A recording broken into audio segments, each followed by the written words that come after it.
હા ને ધીંગાણું જમ્યું ભાઈ. એ છોટો દેખાતો નથી આવડો બધો હિલો આવું છોટું હોય છે કોક બીજો અને વાત દેખાવાની તમે કઈ જોતા જ નથી હો.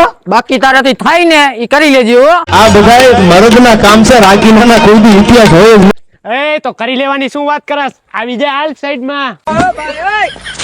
આવી ગયા સાઈડ માં. અને મારી માની દયા હોય ત્યાં સુધી તમારી સામે લડવું છે મારે. પેલા તો લેવલ માં આવીને વાત કરો. અને વાત રહી લેવલ ની, જો 5 મિનિટમાં તને પગે નો લગાડું તો થઈ રહ્યું હે ને. એ હોશિયારી, મારમાં ખોટી ફોકિયારી અને વાત રહી પગે લગાડવાની. હવે મારા હગાવાલાને ના પગે લાગતો તને શું લાગી? હગાવાનામાં તમે પૈકી આગળ જેવું રેવા જ નથી, બૂચે જેટલા મારી દીધા હે. એ તમારા બે જેવા 70 છોટો ગામમાં ચાની રકાબીઓ સાફ કરે છે. તમે બે જણા જ્યાં ચા પીવો ને ઈ હોટલ જ અમારી છે. અરે તમારી જાતના સારા ખદડાવ. વડીલ તો પેલા કહેવાય ને અમે ચા પીવા તો જતા હતા. હાલો હાલો હાલો.